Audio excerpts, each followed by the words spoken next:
आज यात्रा ग्राम में मैं खड़ा हूं एक ऐसी जगह पे दोस्तों, जो सिर्फ रेलवे स्टेशन नहीं बल्कि एक दौर की शाही कहानी है।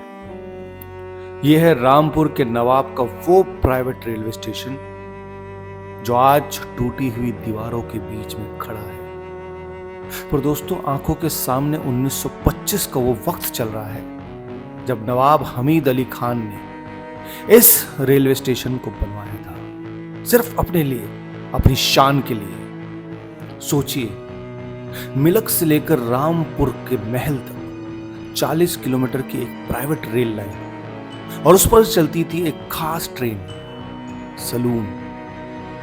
वो ट्रेन नहीं थी दोस्तों, एक चलती हुई हवेली थी जिसमें बाथरूम था, डाइनिंग रूम था, किचन था, सब कुछ था। और आज जब मैं यहाँ पे खड़ा हूं दोस्तों, तो लगता है जैसे वक्त रुक गया है और मैं उस दौर को महसूस कर रहा हूं। दोस्तों, फिर आया 1947, पार्टीशन ऑफ इंडिया के वक्त। ये जगह सिर्फ शाही सफर तक सीमित नहीं रही दोस्तों। यहां से गुजरे लोग जो अपना सब कुछ छोड़कर जा रहे थे। आज मैं इन खामोश पटरियों पर खड़ा हूं दोस्तों, और सोच रहा हूं कैसे इस स्टेशन में शान भी देखी और इंसानी दर्द भी। सच बताऊं दोस्तों, ये सिर्फ एक लोकेशन नहीं है यात्रा ग्राम का, ये एक जिंदा कहानी है। मैं कहानियां ढूंढ रहा हूं और इतिहास के झरोखे में जब झांक कर देखता हूं तो मुझे एक सुनहरा दौर दिखता है कहानियों का। मैं हूं रामपुर नवाब रेलवे स्टेशन पर, और ये कहानी अब मैं आपके सामने लेकर आ रहा हूं। 2027 में पक्का एक कहानी में परिवर्तित करूंगा इस जगह को, इस इतिहास को। यात्रा ग्राम देखते रहिए दोस्तों, सफर जारी है।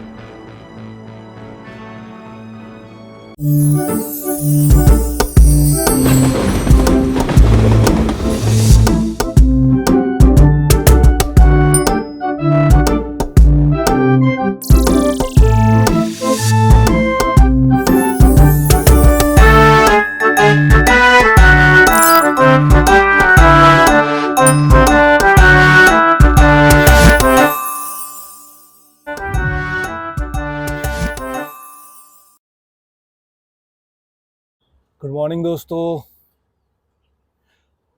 3 दिन की एक्टिंग वर्कशॉप हमने ली तारक एजुकेशनल एकेडमी में। बड़ा ही मज़ा आया।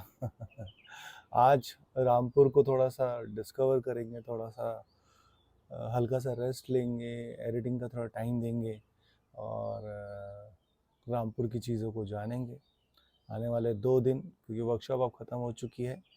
तो थोड़ा सा रामपुर को समझेंगे, रामपुर की चीज़ों को और अच्छी तरह से, और क्या क्या चीज़ें हैं यहाँ पे उसको एक्सप्लोर करेंगे। और इंसानियत के नाते आपको अगर यात्रा ग्राम अच्छा लग रहा है, जितने भी मेरे रेगुलर दर्शक हैं यात्रा ग्राम के, प्रवीण इंगोनिया विजन चैनल के, आप प्लीज़ हमें बताइए कमेंट करके। आप थोड़ा सा आपका कमेंट, थोड़ा सा आप एपिसोड देखने के बाद 2 लाइनें लिख देंगे कि आपको क्या फील हुआ, क्या महसूस हुआ, तो हमें बड़ा हौसला मिलेगा। भाइयों बहनों, ये आपकी फिल्म है, देश की फिल्म है, नवरस कथा कोलाज। 18 अक्टूबर को आपके नजदीकी सिनेमाघरों में रिलीज होने जा रही है। ये एक पहली फिल्म है जिसने रिलीज से पहले 58 अवार्ड जीते हैं। आप प्लीज हमारे ट्रेलर स्कैन कीजिए, हमारे ट्रेलर को देखिए। ये अपने आप में ऐतिहासिक जीत है कि हमारा ट्रेलर एक नए चैनल पर रिलीज हुआ और 1.5 बिलियन के करीब हमारा व्यूज होने जा रहा है। और आप मानेंगे 500 कमेंट के करीब होने जा रहे हैं, और एक कमेंट नेगेटिव नहीं है। तो ये देश की जीत है, आपकी जीत है। Please support independent film maker. हम लोग सिनेमा यात्रा पे निकले हुए हैं, कश्मीर से कन्याकुमारी तक हम लोग ट्रेवल कर रहे हैं, भूखे प्यासे रात दिन, बस आप लोगों को बताने कि ये आपका सिनेमा है, देश का सिनेमा है। Please support independent film maker. आप हमें सपोर्ट करेंगे 18 अक्टूबर को, तो हम और अच्छा सिनेमा बना सकेंगे। Please support independent film maker. कि देश की फिल्म है, आपकी फिल्म है। और इसमें एक और खास बात है कि इसमें जो 9 किरदार है वो मैंने निभाए हैं। आज से 50 साल पहले संजीव कुमार साहब ने नया दिन नई रात में 9 किरदार निभाए थे और ठीक 50 साल बाद मैंने वो 9 रोल निभाए हैं। प्लीज इस 9 सोशल कहानियों को आप सर आंखों पे लगाएं। 18 अक्टूबर को अपने परिवार के साथ नवरस कथा कोलाज देखने आए। Please support independent film maker, please support. ये जो अभी वीडियो आपने देखी हमारी ये मैं रामपुर आया था जब हम कश्मीर से कन्याकुमारी ट्रैवल कर रहे थे। हमने डिज़ाइन की थी अपनी यात्रा कि मैं कश्मीर से कन्याकुमारी ट्रैवल करूँगा। एक बस में हमारे सारे एक्टरों के पोस्टर लगाए गए थे, फिल्म के पोस्टर लगाए गए थे और हम हल्ला करते हुए जा रहे थे कि आइए दोस्तों, भाई और बहनों, देखिए हमारी नवरस कथा कोलाज, जो कि आपने अभी वीडियो में देखा ही होगा किस तरह से मैं बैनर लेके खड़ा हुआ हूँ। तो बड़ा मज़ा आया था। यहाँ पे रामपुर में एक छोटा भाई भी मिला था, कफ़ील, जो कि बहुत अच्छी शेर व शायरी करते हैं। तो इस बार तो नहीं मिलना हुआ उनसे क्योंकि मैं काफ़ी बिज़ी था वर्कशॉप में, उन सब चीज़ों में। लेकिन नेक्स्ट टाइम जब रामपुर आएंगे तो पक्का उनसे मिलेंगे। बहुत आनंद आया, बहुत मज़ा आया था। आप लोगों ने अगर नवरस नहीं देखी तो प्लीज़ देखिए, बहुत ईमानदार फिल्म है, बहुत अच्छी फिल्म है। प्लीज़ देखिए, सपोर्ट कीजिए हम जैसे इंडिपेंडेंट फिल्म मेकर को। ये जो नवाबों की ट्रेन रखी हुई थी वो कहाँ पर है? सीधा मार्केट खत्म हो तो आगे होगी। मार्केट ख़त्म हो गया, आगे होगा, पास में ही है ना। आइए, नवाबों की ट्रेन रखी हुई है तो देखते हैं, एक्सप्लोर करते हैं उसका। दोस्तों आज रामपुर में मेरा चौथा दिन है और मुझे ऐसा लग रहा है कि मतलब ये कैसे मैं अनकहे रिश्ते बनाता जा रहा हूँ और जिन जिन से मैं मिल रहा हूँ ज़्यादातर 90% लोग वो से मैं फ़र्स्ट टाइम मिल रहा हूँ। चाहे वो मसूरी में हो, जौनसर बावर में हो, मैया हो, बरसाना की मथुरा के मामा जी हो, है ना। और अब यहाँ पे परमजीत जी मैम, सुरेंद्र सर, मतलब इतना प्यार, दिल खोल के मुझे सपोर्ट कर रहे हैं यात्रा ग्राम में।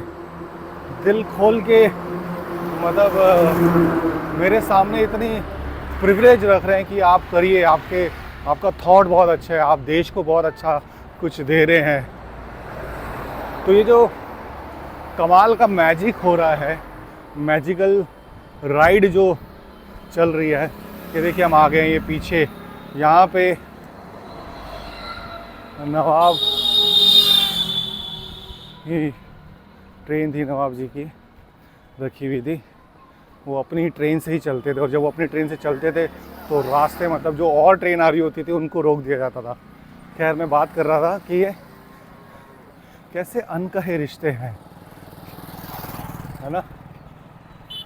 यात्रा ग्राम में मैं जब निकला डरा हुआ था, घबराया हुआ था, बट मैंने कदम बढ़ा दिया। मैंने कहा देखी जाएगी, निकलते हैं। और जब निकला तो इतना प्यार मिला, इतना प्रेम मिल रहा है, जो कि आप देख ही रहे होंगे यात्रा ग्राम में कितना प्यार मिल रहा है।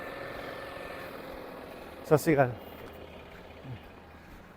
तो आइए, आ गए हम ट्रेन को एक्सप्लोर करने। यस,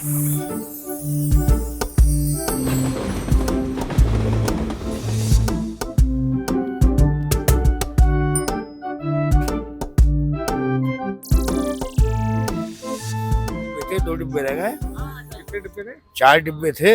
हाँ जी। और ये 2 डिब्बे रह गए, 2 इनके चले गए कहीं। अच्छा। और दूसरी बात, ये नवाब स्टेशन है, ये इनका नवाब साहब का जी। हाँ, ये यहाँ पे ये अब ये पार्क बना दिया। अच्छा, नमस्कार। कैसे? नहीं। और ये अब ये रेलवे स्टेशन है पास में। हाँ, नहीं। ये क्वालिटी होटल था सामने। इस पे आजम खान ने कब्जा कर दिया था। अच्छा, अब आजम खान जेल में है। Quality hotel. क्वालिटी नहीं, नवाब का नहीं था। ये पायल होटल के सामने था क्वालिटी होटल। ऐसा यहीं का यहीं रह जाता है। जो जाती है जान पहचान जाती है, प्यार मोहब्बत जाती है, और कुछ नहीं आता साथ।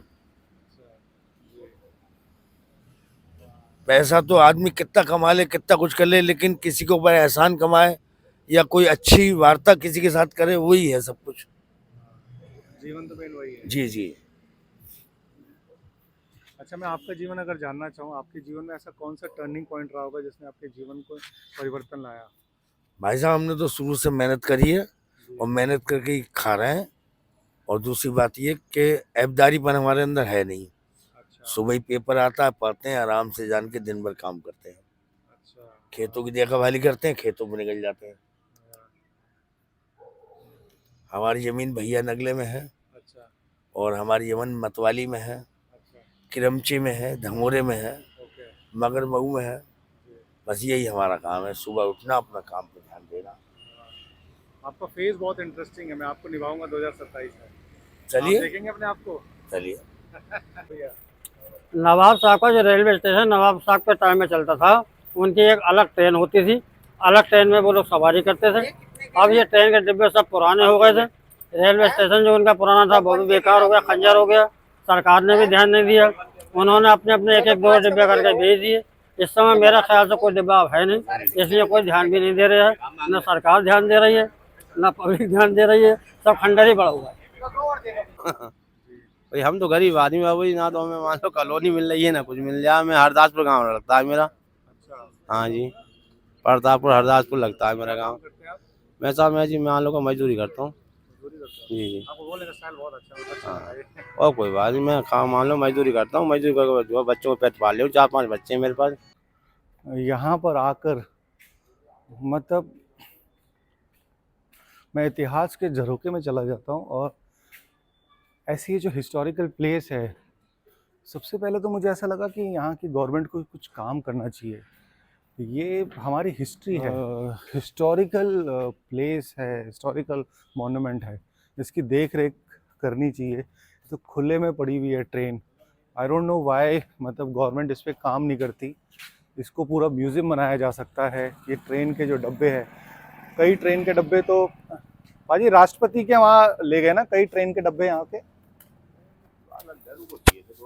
2 डब्बे जवाहरलाल नेहरू को दिए थे। नवाब साहब ने अपने अच्छा, नवाब जी ने अपने जीते जी 2 डब्बे जवाहरलाल नेहरू जी को दिए थे।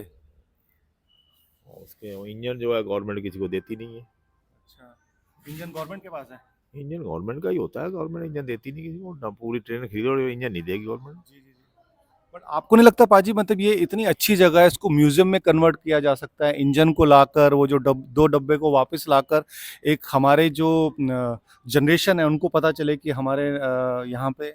अगर ऐसा करना होता है इन्होंने तो कर सकते थे सब कुछ। क्यों नहीं करते? मेरे को समझ में नहीं आ रहा। भाई मर्जी है उनकी, नवाब लोग हैं वो, उनको लदारी गाड़ियों में घूम रहे हैं, उनको क्या जरूरत पड़ी ये देखो ध्यान देने की। कभी को बाहर से फॉरेन कंट्री की से ज्यादा इनके संबंध है, कोई आता है बाहर से फॉरेन कंट्री बड़ा तो उनको दिखा दिखू देते हैं। ये वो वीडियो बहुत वायरल हो रही है, आप उस दिन भी आए थे ना उनके साथ, बहुत वीडियो वायरल हो रही है। ये गलत है, मेरे को तो देख के इतना दुख हो रहा है। और मैं तो एकदम से इतिहास के झरोके में पहुंच गया कि मतलब यहाँ पे एक टाइम पे कैसे ट्रेनें चला करती थी। मैंने सुना है कि जब ट्रेन चलती थी तो सारी ट्रेन के रास्ते भी बंद कर दिए थे, रूट चेंज कर दिए जाते थे। पहले नवाब जी की ट्रेन चलती थी, यहाँ पे है ना? पाजी टूरिस्ट बहुत आता होगा देखने, आते हैं वीडियो बनाने। बहुत वीडियो वायरल हो रही है। फॉरेन कंट्री वाले जो भी आता है ना तो लेके जाता है, और रास्ते चलते चलते किसी को पता चल गया तो गाड़ियाँ घुमा लेते हैं। मैंने पाजी इस जगह पे रह के ना एक चीज महसूस की, एक चीज मैंने जानी, वक्त किसी के लिए नहीं रुकता दोस्तों, है ना? आप जो है प्रेजेंट ही है सब कुछ, ठीक है ना? और इस दुनिया में कितना ही आप करोड़ों रुपए कमा लो, सब यहीं पे रह जाता है। उसका एग्जाम्पल आप खुद देख सकते हैं पीछे, है ना? तो आप खुश रहिए, प्रेजेंट में रहिए। जीवन सिर्फ प्रेजेंट है ना? है ना पाजी? हाँ, मैंने एक नाटक लिखा था। एक नाटक में मैंने एक लाइन लिखी थी, नाटक का नाम था कैलेंडर। और उसमें लाइन लिखी थी कि इंसान जो है ना, जो देसी पखाना होता है ना, जो मैं ऐसे बैठ के करते हैं पॉटी, है ना, देसी पखाना, एक पाँव हम पास्ट में रखते हैं दोस्तों, एक पाँव हम फ्यूचर में रखते हैं और प्रेजेंट में क्या करते हैं, हगते हैं। प्रेजेंट को हम शिट बना रखा है, आधे टाइम हम फ्यूचर में रहेंगे, यार फ्यूचर में क्या होगा, फ्यूचर में क्या होगा, पास्ट में क्या होगा, पास्ट में क्या होगा। अरे प्रेजेंट आप खराब कर रहे हो उस चक्कर में। फ्यूचर कुछ भी नहीं है, पास्ट जो हो गया उसका आप कुछ उखाड़ नहीं सकते, जो है वो प्रेजेंट है। प्रेजेंट में आप रहिए, खुश रहिए। जितना आप कमा रहे हैं, जितने आपके पास प्रॉपर्टी है, जो भी आप है ना, उस पर ना तो घमंड कीजिए, ना तो चिंता कीजिए कि क्या होगा, मेरे पास प्रॉपर्टी नहीं है, मैं कितना कमाऊं, ये क्या होगा मेरे जाने के बाद। कुछ नहीं, किसी के जाने के बाद कुछ नहीं होता, सब यहीं पे धरा का धरा रह जाता है। आप ये देखिए, ये खंडर बन चुकी है एक टाइम पे। मतलब मैं इमेजिन कर रहा हूँ, जो बातें मैं सुन रहा हूँ उस तरह से मैं इमेजिन कर पा रहा हूँ कि भैया यहाँ पे तो आप देखिए, वो अभी जो मैंने आपको ट्रेन का अंदर का पोर्शन दिखाया, कितना नवाबी टाइप का, कितनी लग्जरी ट्रेन थी ये, आज से मतलब कितने टाइम पहले, है ना। वो सब ऐसे के ऐसे पड़ा हुआ है, लोग आते हैं चले जाते हैं। तो हमें हमारे इतिहास से, हमारी चीज़ों से सीखना चाहिए कि भैया आप खुश रहो, है ना। हाय तौबा मत मचाओ लाइफ में, क्या हो रहा है, क्या होगा, मेरे पास प्रॉपर्टी नहीं है, प्रॉपर्टी है तो क्या होगा। ये सब मतलब 99 के चक्कर में हम अपना प्रेजेंट ख़राब कर देते हैं, है ना। तो आप खुश रहिए। और जो मैं कहना चाह रहा हूँ, अगर आपको बात समझ में आ रही है तो उसको अपने जीवन का हिस्सा बना लीजिए। जो जो आपको बातें अच्छी लगती है ना। मैं ये नहीं कह रहा कि मेरे ही यात्राग्राम की, प्रवीण हिंगोनिया विजन चैनल की, नहीं। लाइफ में जो भी आपको, कोई बच्चा भी आपको सिखा के चला जाए, कुछ भी, कोई भी ऐसी चीज़ जो आपके जीवन में अच्छा है, आपके व्यक्तित्व के अच्छा है, उसके लिए आप उसको अपना हिस्सा बना लीजिए जीवन का। और फिर आप देखिए आपके अंदर कितनी इम्प्रूवमेंट आने लगती है ना। लाइफ तो भागती है भाई साहब, भागती है। मैं 48 का हूँ और आंख बंद करके देख रहा हूँ तो मतलब 48 साल मेरे जीवन के चले गए, है ना। तो यूं चले गए। और आने वाले टाइम में भी जब मैं आज से 20 साल बाद ये अपना ये वीडियो देखूंगा, ये ब्लॉग देखूंगा, तो कहूँगा अरे यार रामपुर में था, ये भी निकल गया फटाफट, है ना। तो सब चला जाता है दोस्तों, वक्त किसी के लिए रुकता नहीं है। जो है आप प्रेजेंट में एंजॉय कीजिए, प्रेजेंट में खुश रहिए और अपना मकसद जानिए कि आपको जो अच्छा लगता है आप वो कीजिए, है ना। कोई एज फिक्स नहीं है। मैं 48 की एज में यूट्यूबर बन गया हूँ, यूट्यूब कर रहा हूँ। नवरस कथा कोलाज फिल्म बनाने के बाद जिसको 71 अवार्ड मिले, फिल्म डायरेक्ट करने के बाद मैं यूट्यूब के व्लॉग बना रहा हूँ, 999 कैरेक्टर ढूंढ रहा हूँ। जिसमें आपको आनंद आता है आप वो कीजिए, है ना। और इस जगह से, और जो मैं बात कह रहा हूँ उसको समझिए, उससे कुछ सीखने की कोशिश कीजिए, है ना दोस्तों। Just believe in yes and enjoy your present. Yes.